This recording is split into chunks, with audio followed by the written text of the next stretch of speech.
গাছ ভাই? স্ট্রবেরি পেয়ারা। স্ট্রবেরি পেয়ারা।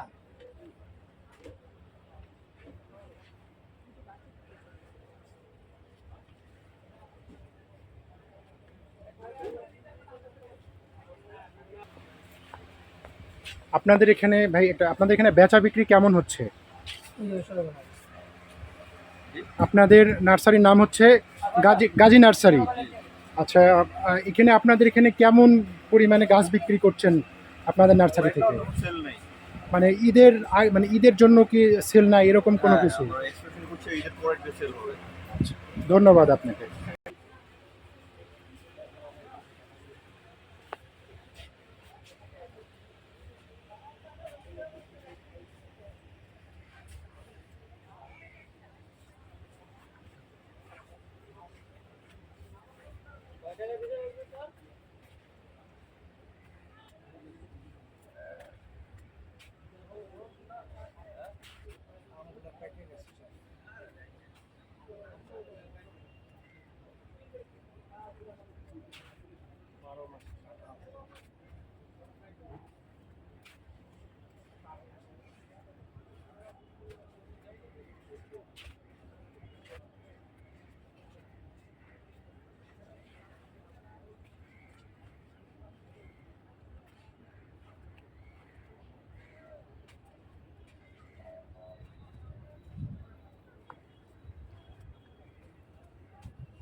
এখন পারবে কিনা আমি জানি না, আমার কাছ থেকে নিচে নিয়ে একটা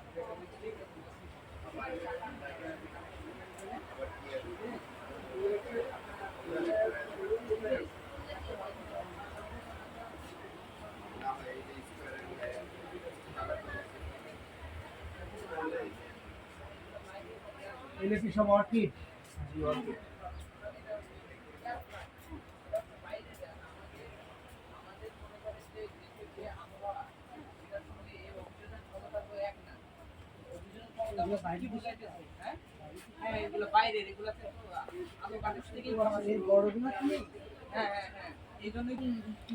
এই অর্কিডগুলো কি বাইরের?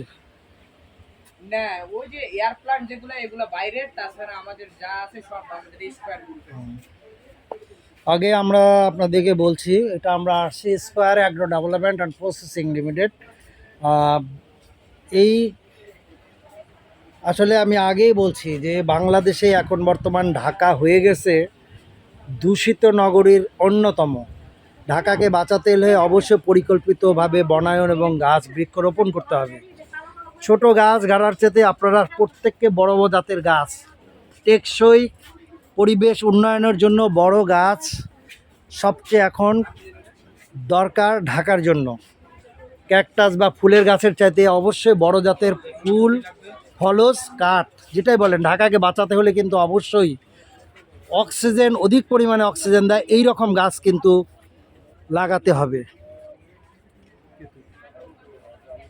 এই যে ফুলের গাছ দেখতেছেন, ছোট অক্সিজেন, যত বড় গাছ বড় অক্সিজেন, এইটাকে কিন্তু মাথায় রেখে কিন্তু কাজ করতে হবে। যে জাম গাছ দেখতেছেন, আসসালামু আলাইকুম। ছোট আছে স্যার, ছোট দিব, ছোট প্যাকেটে পাকা জাম, পাকা জাম আমরা দেখতেছি, এটা টবের মধ্যেই গাড়ছে। শিকদার নার্সারি, সব বড় বড় কোম্পানিগুলো কিন্তু এখন এই নার্সারি করতেছে। কারণ হ্যাঁ, ডাটা এটা ওই কৃত্রিমভাবে করে এরা করছে আর কি, হ্যাঁ, দিয়ে বড় হয়ে গেছে, এই বিক্রির জন্য, ডিসপ্লের জন্য এটা করছে, রাইট, এছাড়া আর কিচ্ছু না।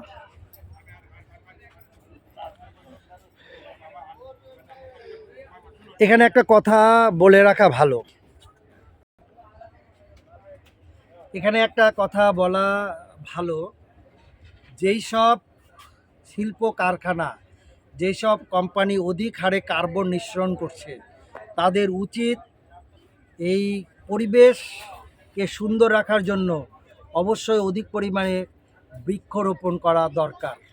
তারা যাতে তাদের অর্থ দিয়ে ঢাকাকে সুন্দরভাবে সাজাতে পারে, বড় বড় কোম্পানিগুলোর জন্যই কিন্তু আজকে ঢাকা দূষিত হয়ে যাচ্ছে। এটা কিন্তু মাথায় রাখতে হবে। আপনার কি সিগারেট কোম্পানি, কি কার্বন নিঃসরণ করে যেসব কোম্পানি বলেন, যার কারণে কিন্তু বাতাস দূষিত হচ্ছে। সবার কিন্তু উচিত যে বৃক্ষ কিভাবে এটাকে অনেক বিটিসিকে আগে দেখছিলাম, টোবাকো কোম্পানিকে দেখছিলাম আগে পার্বত্য অঞ্চলে কিন্তু গাছ গাড়তো তারা। বিশেষ করে তাদের সিগারেটের ধোঁয়া কিন্তু কোটি কোটি সিগারেটের ধোঁয়া কিন্তু বাতাস গরম করতেছে। আবার অনেক ইন্ডাস্ট্রি কিন্তু কার্বন নিঃসরণ করছে। এই কারণে ঢাকাকে বাঁচাতে হলে অবশ্যই প্রত্যেক মাল্টিন্যাশনাল কোম্পানি এবং প্রত্যেককে এই কার্বন দূষণের জন্য প্রত্যক্ষ এবং পরোক্ষভাবে দায়ী, তাদেরকে অবশ্যই বেশি করে গাছপালা লাগাতে হবে। আর শুধু একলা সরকারের দায়িত্ব না, তাদের মুনাফার কারণেই কিন্তু আমাদের পরিবেশ কিন্তু দিন দিন দূষিত হয়ে যাচ্ছে। এটা কিন্তু মাথায় রাখতে হবে। শুধু জনগণ গাছ লাগাবে তা না, তাদেরও কিন্তু অনেক দায়িত্ব এবং রেসপন্সিবিলিটি আছে। শুধু সরকারের পরিবেশ মন্ত্রণালয়, বন মন্ত্রণালয় এককভাবে কাজ করবে তা না। আপনারা দেখেন, আপনারা যে পরিমাণ ট্যাক্স দেন তার চাইতে কিন্তু পরিবেশ দূষণ করেন তার 4 গুণ বেশি। এখন কিন্তু কথা বলার সময় হয়ে গেছে। বাংলাদেশকে বাঁচাতে এবং ঢাকাকে বাঁচাতে অবশ্যই পরিকল্পিত বনায়ন করতে হবে, পরিকল্পিতভাবে গাছ কাটতে হবে, নাহলে এই ঢাকার উত্তপ্ত কিন্তু আর ছড়ানো যাবে না। এটা সবার কাছে কিন্তু আশা রাখি। স্যার আসসালামু আলাইকুম। ওয়ালাইকুম আসসালাম। আপনি কি গাছ কিনতে আসছেন আজকে? গাছ আমি আসলে ছোট সাইজের মানে বনসাই জাতীয় যেগুলা রুমের মধ্যে রাখা যায়, আচ্ছা, মানে আচ্ছা। খুব বাড়বে না এই ধরনের আর কি। বাড়বে আর না এরকম, এটা সুবিধা কি বলতে পারেন? ঘরের মধ্যে কি অক্সিজেন? না না, আসলে সৌন্দর্য। অক্সিজেন তো সেটা বড় গাছেই পূরণ হবে একমাত্র। আচ্ছা আচ্ছা তো ছোট গাছে যেটা হলো যে আসলে মনের দিকটা বিবেচনা করে আর কি। আচ্ছা, কারণ আচ্ছা, আমরা আচ্ছা। ঢাকা শহরে তো আসলে ওইরকম গাছপালা পাই না। আচ্ছা আচ্ছা তো ড্রয়িং রুমে বা থাকলে মনটা একটা সবুজের হ্যাঁ বলেন। ড্রয়িং রুমে বা আপনার যদি থাকে তাহলে ওই গ্রিনের যে ইয়েটা যেটা আমরা ঢাকার বাইরে ফিল করি, তো ওইটা যতটুকু পাওয়া যায় আর কি, মানে রিফ্রেশ, মানে মাইন্ড রিফ্রেশ রাখার জন্য আর কি। আচ্ছা, আপনি কি মনে করেন না যে ঢাকায় এখন পরিকল্পিতভাবে সামাজিক বনায়ন, সব ধরনের বনায়ন দরকার, গাছপালা বৃক্ষরোপণ দরকার? কারণ এই যে একটা খেয়াল করবেন যে আবহাওয়া দূষিত করার জন্য কিন্তু এই মাল্টিন্যাশনাল কোম্পানি, বিভিন্ন কোম্পানিগুলো কিন্তু দায়ী। জি। তারা কিন্তু প্রচুর পরিমাণে কিন্তু কার্বন নিঃসরণ করতেছে। তারা যে পরিমাণ ট্যাক্স দেয় আমরা জানি না, কিন্তু তাদের কিন্তু একটা দায়বদ্ধতা আছে যে এই ঢাকাকে সুন্দরভাবে সাজানো। জি। আপনি কি মনে করেন? জি, আমি মনে করি যে এটা আসলে আমাদের ইনকাম ট্যাক্স দেওয়া যেরকম বাধ্যতামূলক, হ্যাঁ আবার আমরা যেরকম নিজ তাগিদেও আমরা কিন্তু খাবার খাই নিজ তাগিদে। আচ্ছা সুতরাং আমাদের এই গাছ লাগানোটাও যে সরকার ইম্পোজ করেই শুধু দিবে তাও না, মানে ইনকাম ট্যাক্স যেরকম সরকারেরও ইম্পোজ করা, আবার আমরাও ডেলিভারিটলি এটা দেই নাগরিক সুবিধা নেওয়ার জন্য। তো গাছ লাগানোর বিষয়টা এরকম হওয়া উচিত যে নিজেও আমি ডেলিভারিটলি করব, আবার সরকারের দিক থেকেও ইম্পোজিং থাকবে যে এটা বিভিন্ন ফ্যাসিলিটি নিতে গেলে যে আপনার ওই এইটার একটা পয়েন্ট থাকা উচিত আর কি, মানে যেটাতে আমি মনে করি যে এটা কারণ আমার স্বার্থেই আমাকে গাছ লাগাইতে হবে।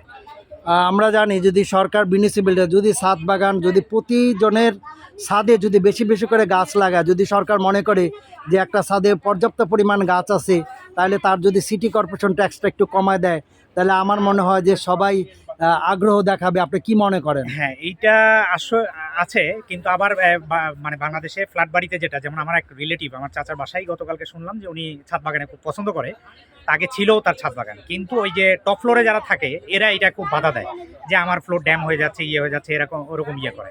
তো এইটা সরকারের থেকে ইম্পোজ করা উচিত। প্লাস এইটা কিভাবে, মানে এটার একটা সিস্টেমেটিক ওয়েতে যারা টপ ফ্লোরে থাকে এদের ছাদ ড্যাম হবে না, এরকম একটা পরিকল্পনাও সরকারের দিক থেকে যে এই সিস্টেমে আগাইতে হবে এবং এটা সবার ম্যান্ডেটরি করতে হবে, মানে তাইলেই মনে হয় এটা মানে ইফেক্টিভ হবে সারা দেশের জন্য। ধন্যবাদ আপনাকে। জি, আসসালামু আসসালামু আলাইকুম। আলাইকুম।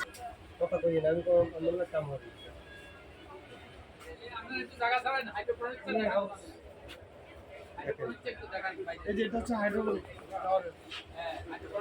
এটা আর কোথাও নাই, পানি দিয়ে মাটি ছাড়া হাইড্রোপনিক পদ্ধতি কিন্তু আমাদের দেশে খুব একটা প্রচলিত না। তবে উন্নত বিশ্বে শীত প্রধান অঞ্চলে কিন্তু এখন ছোটোখাটো শাকসবজির জন্য হাইড্রোপনিক পদ্ধতি কিন্তু চলে আসছে। এই হাইড্রোপনিক পদ্ধতিটা কিন্তু ঘাস বা তৃণলতা, ছোটোখাটো শাক সবজি, বিশেষ করে সালাদ জাতীয় উদ্ভিদ, সেগুলো করার জন্য কিন্তু এই হাইড্রোপনিক পদ্ধতি আপনারা দেখতে পারেন।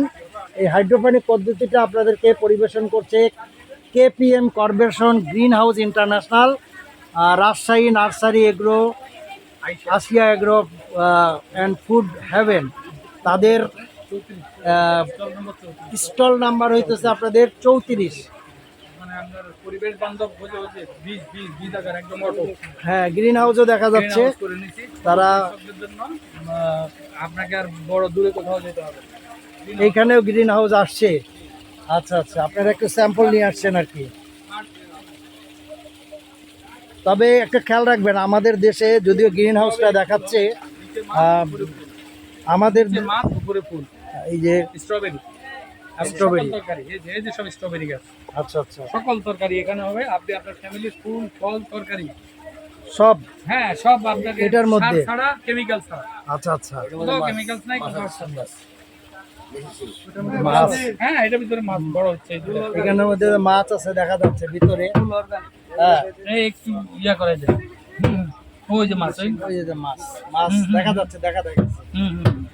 হ্যাঁ, ওই যে যদি একটা মাছ দেখা গেছে। হ্যাঁ হ্যাঁ, এই মাছের যে বর্জ্যটা আসে হ্যাঁ হ্যাঁ, সেটা গাছে খায়, গাছের যে বর্জ্যটা যায় সেটা মাছে খায়। মাছে ওদের খায়। বাইরের ও। কোনো কেমিক্যাল বা মাটির সাথে লাগবে কোনো না। সম্পর্ক নেই। আচ্ছা আচ্ছা, এখানে আমি একটা কথা বলি। এই যে এটা কিন্তু গ্রিন হাউস, জি জি greenhouse। আমাদের দেশে কি গ্রিন হাউসটা আমার মনে হয় কি প্রয়োজন আছে? কারণ আমাদের আবহাওয়ায়, আমাদের আবহাওয়া আমাদের আবহাওয়া তো এমনি গরম হয়ে যাচ্ছে। আমাদের এখন এই গ্রিন হাউস ছাড়া বাঁচারই রাস্তা নেই। কেন, কি কারণটা কি? কারণ আমাদের যে ওয়েদারের যে চেঞ্জ আসছে, হ্যাঁ হ্যাঁ এই চেঞ্জে আমরা আমাদের সাধারণ গাছ এই দেখেন মারা যাচ্ছে। হ্যাঁ, এই যে গাছ, গরম, প্রচুর গরম প্রচুর হওয়াতে। গরমে আচ্ছা এটা আচ্ছা, থাকলে আর আমার একটা পাতাও নষ্ট হবে না, একদম শক্ত থাকবে। তাই? একদম আপনি দেখেন এই যে ছেড়ে দিলে ইয়ে হয়ে যাবে, আর এভাবে থাকবে আমার ও আচ্ছা আচ্ছা আচ্ছা, এই জাতীয় গ্রিন হাউস। একদম মানে ছোট কৃষকের জন্য, আচ্ছা, আমাদের আচ্ছা, দেশের আমাদের- জন্য এটা একদম এটা খুব প্রয়োজন। greenhouse। আচ্ছা, আচ্ছা, খুব আচ্ছা। সুন্দর greenhouse। খুব কারণ সুন্দর আপনার গ্রিন হাউস। একটা গাছও মরবে না, একটা বীজও নষ্ট হবে না।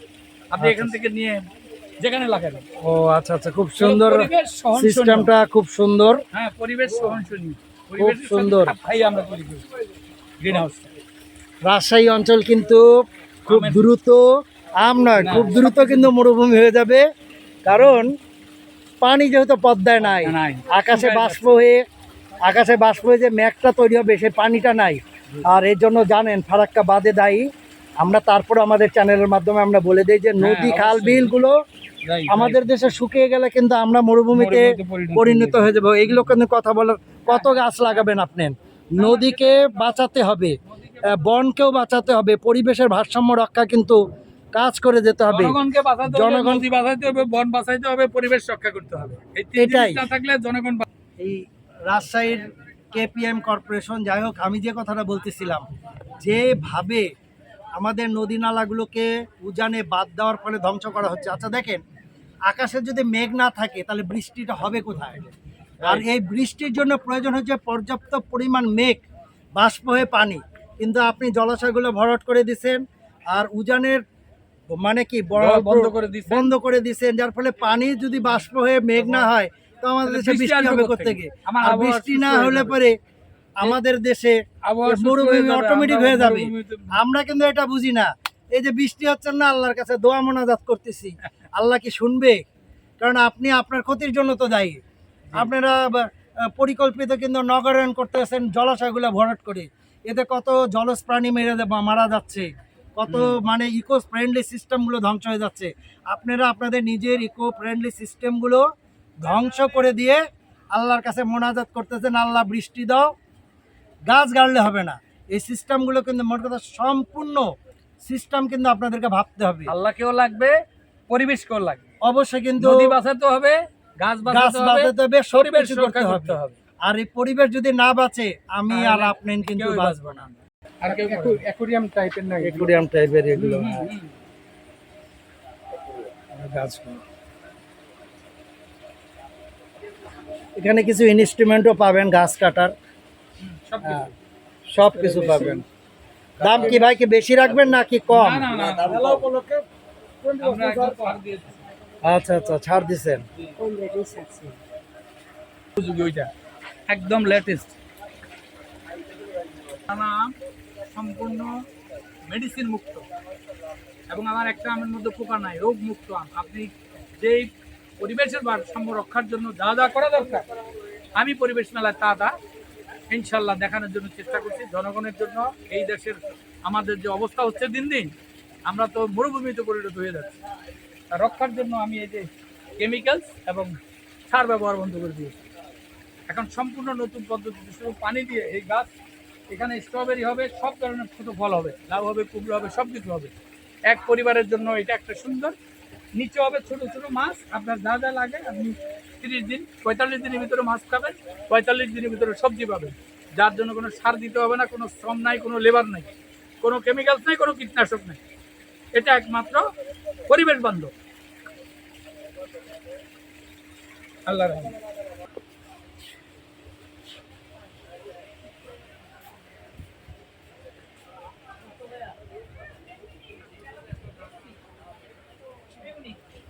আরেকটা জবা আছে ছাই কালারের, এই নিয়ে এই যাই থাক।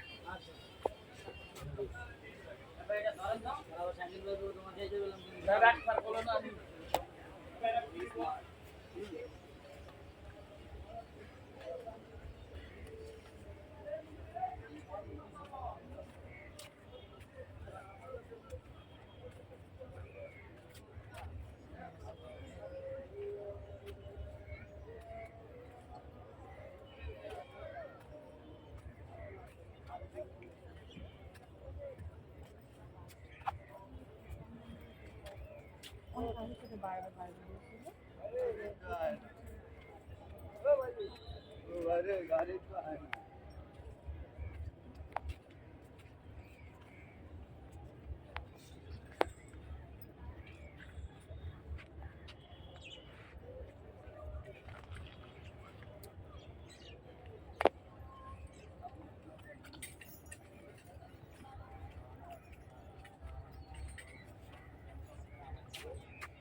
ফেরার পালা।